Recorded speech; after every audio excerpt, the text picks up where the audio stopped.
Thank you for auditing Professor Skye's record review, the only first listen, always positive new music review show hosted by a French professor next to one of his dogs and both of his dogs. I'm going to be reviewing the new album by Westside Gunn, Flygod is an Awesome God 2. Now, I need to make something clear. This channel is a way for me to share my thoughts on music, to write little video essays and share them with people, but it's also a way for me just to get familiar with new music for myself. And nothing has been more productive for me than getting to learn to love and understand the work of the Buffalo, gangster rap, fashion gangster, crack rap, gods, Griselda. And I have only started paying attention to their music with the album from last year, WWCD. So it's funny because I'm going to be reviewing Flygod is an Awesome God 2 after having never listened to Flygod is an Awesome God 1.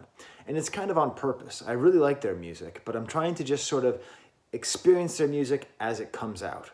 And what I want to do now is something that I started to do with my previous episode about a completely different artist who releases albums every month as well.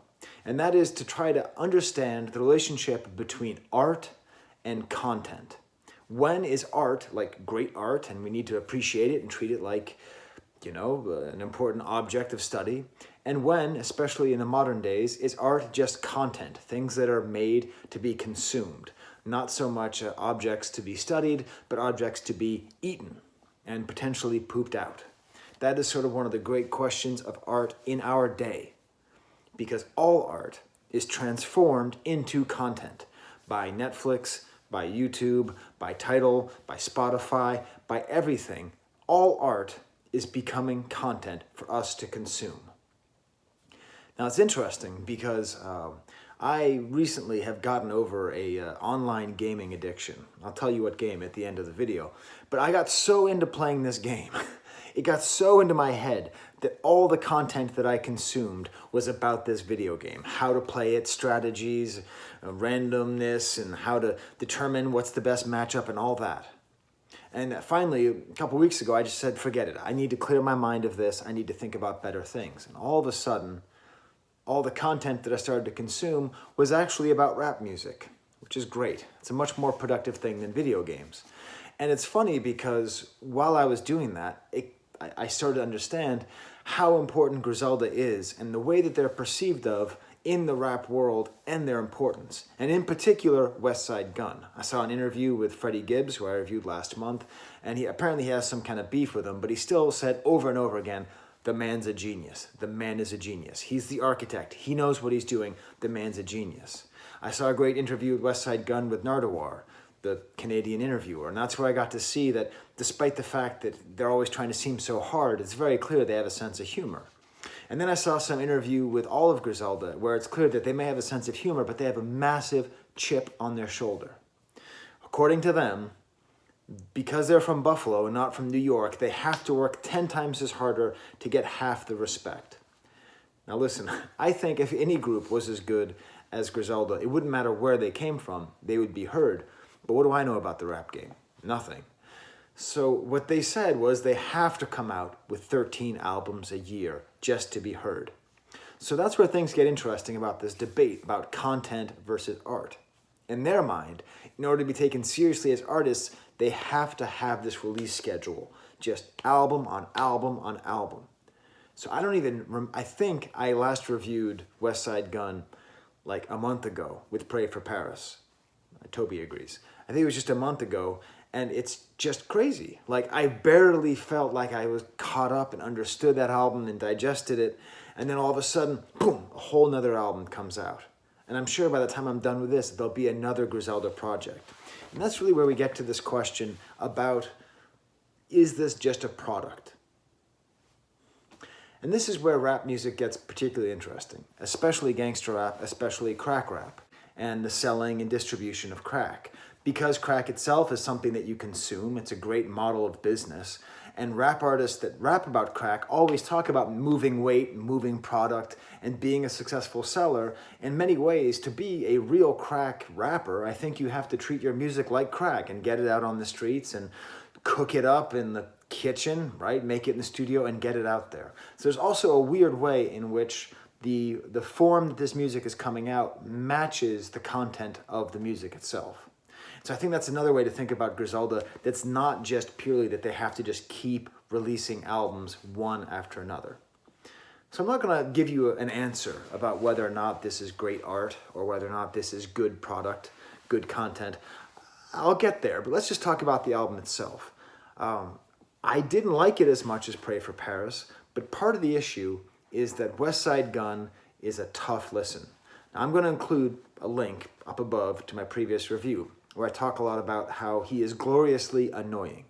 Like, I love him, and he's a part of this group of rappers, best exemplified, I think, by Ghostface Killah, whose voices are grating and annoying, but who mixes it with such verbal artistry that you can't help but think it's wonderful. My problem with this album is that too many of the samples, in general, the Griselda, there's a great team of producers. There's Derringer, the main guy, and then a couple other guys who produce things here and there. It's very sparse production. But on this album in particular, too many of the samples feel kind of unfinished. And the songs feel a little, if you forgive the pun, undercooked. So that, like, I just wish there was a little bit more. But again, I don't know if that's the point. Is the point here that Flygod's and Awesome God 2 comes out, and then Flygod's and Awesome God 3 is going to come out next month, and much like Patricia Taxon, like, I wondered, like, would it be better, would you prefer, as somebody who loves Griselda as much as I do, would you prefer that they release one album every 6 months instead of every month, and just made that one album perfect? Or is this the way to go? Where even though there's a couple tracks on this album that I just sort of say, yeah, it's fine. It's good. It's a little bit much. The samples feel a little undercooked, and then the voice goes. The thing about Westside Gunn is that the samples are always sparse. The beats are always sparse. And then the way he raps is just, there's no sparseness. There's no space. So you have a sparse beat, and then and it's a world's best impersonation. It is a very successfully unsettling combination. I think it's where a lot of the strength of the music comes from, but it is relentless, and it can make you feel just like you need a break, which is why I think it's quite nice that there's so many good guest appearances. The album also has a weird... I think that Griselda in general, but Westside Gunn in particular, are very divided about whether or not they want to be grandiose or just street-level crack raps. And it feels like the intro to this album and the outro both are hinting at something bigger and more important than just, hey, this is how I sell crack in Buffalo, right? The opening track has someone talking about, we're living in the Renaissance, and you're surrounded by Renaissance figures, and art is a time and a place, and there's this one line, art puts fear into service. That's great. Well, what a great thing to say. Art puts fear into service. And then the album ends with, like, this guy talking to these other people, and it's not clear if we're supposed to take him seriously or like he's a crazy person who walked in off the street. He's speaking like a preacher, and he's talking about how he doesn't hate the police because the police are all human beings, and we're all human beings, and there's only two different kinds of people. There's Jews and Gentiles, because that's what it says in the Bible, in which case I go, yeah. And it's very unclear. Is this person speaking for Westside Gunn? Is Westside Gunn saying that he agrees with this? Or is Westside Gunn just find some interesting audio and say, let's just put this on here? It's very unclear. And it keeps the whole album kind of that weird mixture of, like, is this making some grander statement? Or is it just another vial of Griselda delivered to us, the consumers? I need to be careful with my crack metaphors because everything I know about the crack trade comes from rap music. So let's kind of go track by track. I'll go through some of the highlights and the lowlights. Michael Irving is the first real track after the intro. This is cool because it has a better developed sample than most of the album, where there's a guitar sample and then it resolves. Like, so you hear the first part during one verse and then the second part during the next one. The sample itself sounds like a kind of a sad 70s song. Just the do, relentless, the sparse and overfilled nature. He's great. Like I said, one of my favorite things, like I said in the previous video, one of my favorite things about Ghostface Killah and Westside Gunn is these references that mean something, but there is just, you just don't know what it means. Got the Mike Tyson bags. At one point he says that. I'm sure it means something. Maybe you'll tell me in the comments. Maybe Rap Genius will catch up to it and tell me what it means. As of now, much like Blood on My Wally's like ketchup from Ghostface, which I now understand but didn't understand for about a decade, like just these lines can exist as almost abstract poetry. Even though it may be about the crack dealership, whatever, it can exist in my mind as just random syllables thrown together in a way that's agreeable. This one's produced by a guy named Conductor Williams, who's one of the 3 major producers on this album. There's also like a George Floyd reference slipped in there. Like Black Lives Matter is like slipped in, but never really takes center stage here. It's also funny that it's a reference to Michael Irvin. There's an outro where they talk about Michael Irvin getting arrested. So, you know, he was a football player who was responsible, like primarily responsible for at least one of the Buffalo Bills Super Bowl losses. So that's the only way I can think about it. Living here in Western New York, you cannot mention anything having to do with early 90s Cowboys and not get people mad at you. But I assume this is just kind of a reference to something shady and drug related. Next track there's 2 tracks in a row with someone named Stove God Cooks. And I feel like this rapper is interesting because it does a necessary thing where when you have Westside Gunn always, you need someone in the middle register or the lower register to take things down a bit. So you feel that you have some kind of grounding on earth because his relentless attacking style and and it's just, you need something. And that's what this guy does. But he only, I think, raps about crack. He almost acts like a 4th member to Griselda, I would say. It seems like he would fit in quite nicely. He makes interesting references. He often talks about listening to rap music while preparing crack.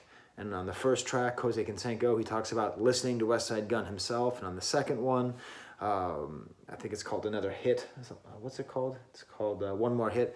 On that another one, One More Hit, he talks about listening to Jay-Z and actually pausing to think about the nature of what he's doing and decide that he doesn't want to do it anymore. And like maybe he really shouldn't. But then he goes back to doing it anyways. So it's nice. It's nice to have a sort of additional crack rapper who's doing it in a slightly different way, but that's also interesting. Jose Canseco is a great example of why I think this album could use more production, just a little more production work. Especially this, like the sample is a little bit annoying, and having the annoying sample being matched with the annoying Westside Gunn is a bit much. It's also funny that do-do-do-do's, when Nardewar interviewed Westside Gunn was very excited to mention the fact that they both say do-do-do-do and that they kind of compete over do-do-do-do. So in addition to all the Buffalo restaurants that were shot out in the interview, this was kind of my favorite part because it shows that Westside Gunn does have a sense of humor about himself. That he can just sort of be, you know, like, hey, you and I, we both have a thing where we say do-do-do-do-do a lot. And then, yeah. I think I'll skip ahead to the track Lil C's, which is, I suppose, a big Notorious B.I.G. reference in a way, because Lil C's was a person who rapped with Notorious B.I.G., but isn't that well known. At least I don't know anything about him other than the fact that he was with Biggie's crew. This is nice. This has the first female rapper on here, Armani Caesar, and it's cool because she reminds me, a lot of what makes Griselda great is their throwback to better times in rap music, I would say. And she has very much a 90s style female rap feel, to the point where she even kind of like sounds like she'll add in little Puff Daddy ha-has in the back to herself. And she has some good lyrics too, you know. It's like I never get the joke, I'm always last laughing, I'm here to stay while you B-words are fast fashion. So kind of like well-written lyrics, good. And again, this actually works as well, even though she's not on the super high register, you know, she doesn't anchor the song the way, you know, Stove God does. It's still having anyone else with Westside Gunn is great. Then there's like a interlude about a recent incident where someone like drove over the police in a Black Lives Matter thing. I don't know what's being said by this, but it feels like it's condoning actually attacking the police. And I spent a lot of time online trying to explain that that's not the point of Black Lives Matter, or that's not the point of people who are fighting against fascism, but I'm not a militant either. Next track, Buffs versus Wires, is great because that has Benny the Butcher on it, and that's a reminder of why no matter what they do individually, Griselda is always better as a collective, because Benny the Butcher by himself is good, but maybe not as interesting as having the other two to play off of. And here, that high register is really like matched with Benny the Butcher's, just a great strong verse like he always does. Another guy, Boldy James, shows up and he sounds kind of like bored, but in a cool way. But again, it's a sample that I wish were a little bit more finished. Minister Mino is another skit. There's a lot of skits on here. I like the return of the skits. He said that he's talking about people who are insecure and want to be cool but aren't. And he said it's like 10 insecure, he uses the N-word, I'll just say people. It's like 10 insecure people get together to be one person. You know, I think a lot about insecurity, and I think that's a good way to put it. It's like 10 insecure people get together to be one person. That's awesome. It's just great. Next track is Bubba Chuck, which is just great. I think this is the best, probably my favorite song. I'll play you just a couple seconds of it. And this has another sort of annoying sample, but I like it because it's just a horn at the end of the bar. So as opposed to sort of a consistent drone through the entire sample, which is what most samples are, it just appears at the end and then it goes along with Westside's voice. So let's just listen to a couple seconds of that.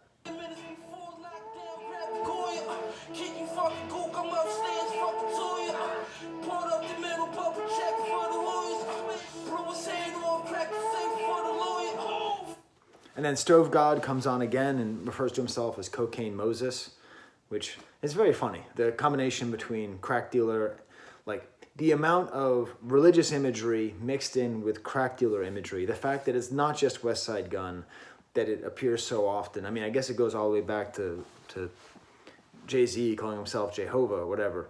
It's a funny mixture. And I might do a video essay on it someday, but not today. Then there's a weird thing that happens, and I don't know what the answer is.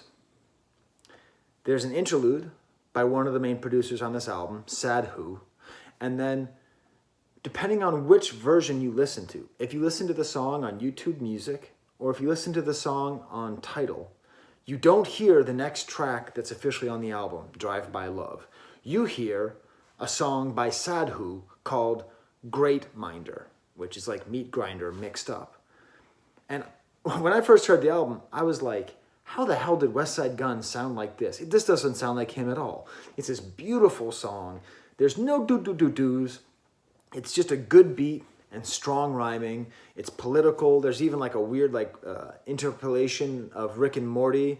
And oh, geez, Rick, like he actually like drops that in. And it's this awesome song that actually made Westside Gunn's album much stronger because it was just a break from the do-do-do-do's. But I think it was a mix-up when they uploaded the album. Because if you go to the official channel of Westside Gunn, that song's not on there. But the song Drive By Love, which is on the track listing, is. Sad to say, Drive By Love is just kind of a boring, gross rap sex song. I try not to talk about those. But followed by Rebirth, which is on all versions of the album. And that is great because it starts off with a Kanye quote. Like, do I sound like I'm thinking wrong? And someone just says, it doesn't sound like you're thinking at all. But this works really nicely. The sample works great with the relentless flow of Westside Gunn, and then leads into Keisha Plum, who does another female rapper, very charismatic, good raps. It's nice because she raps, and then sort of in between, it's almost like ad-libs, but just repeating previous lines by Westside Gunn. It's a great back and forth. It doesn't feel like they're trying to play off each other, but it just feels like this atmosphere is created in this nice layering. And she talks about El Chapo, and she has a really nice, really good flow. And it's it's definitely a credit to this album.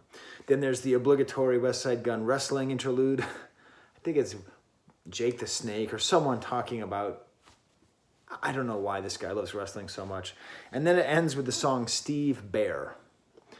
I did my 5 minutes of research for this album and discovered that Steve Bear is a successful mountain biker. Please tell me, internet, who is actual Steve Bear? Did he just... Why do they always find these people? Like, I mean, the Jose Canseco line makes sense because big cap is some kind of rap term, which means like a big mistake. And so Jose Canseco took steroids, and so he had a big head, so that makes sense. But the Michael Irvin and the Steve Bear, I guess it's just their style. It's like Ghostface. It's like Blood on My Wall. He's like ketchup. They're able to say things where you go, I don't get that. Another kind of repetitive sample, but what's cool is that it actually resolves in the second part. Like it's a sample that is a little bit overplayed, and then they let the rest of it play during another section of the song. And that's the part that features this guy, Rome Streets, who does, I would say, and this might be controversial, the best feature on the album is the final feature, Rome Streets. He just has a great verse, he's funny, he's interesting, he's good flow, and it's a great counterpoint. I think it's even better than the Benny the Butcher verse, and even better than the Keisha Plum verse, actually. It's really, really strong. And just to give you an idea of these style lyrics from Westside that I love, that I don't understand. Ayo, pump in the Amiris, got me walking all bow-legged, free Sly, till the feds free my old head, you welfare whip, pathetic, speed, had 'em like always. It's like, I understand those all as words, but what do they all mean? It's the beauty and the poetry of Westside Gunn, which then brings us to the answer to the question you were wondering. Is it content or is it art? I think the answer is yes. It is content and it is art. And part of this art form, much like Patricia Taxon, the experimental, way underground artist who I review almost every one of her albums, part of the art is the fact that it is somewhat just a piece of content to be disposed. It is the nature of art today that you have to make so much of it, that it has to be like fast fashion, even in a way, where you just have to keep grinding and putting it out. That is the state of art right now. The video game was Pokemon Go. The battling, I just got way too into it. So now I watch a lot of Joe Budden podcasts. He's very good. That's fun. Okay, well, until next time, for Horace Grant and Toby and Bo, I keep trying to make you, Bo, would you please be charming for the camera? Bo. Anyways, everyone just loves Toby. All right, there's the camera.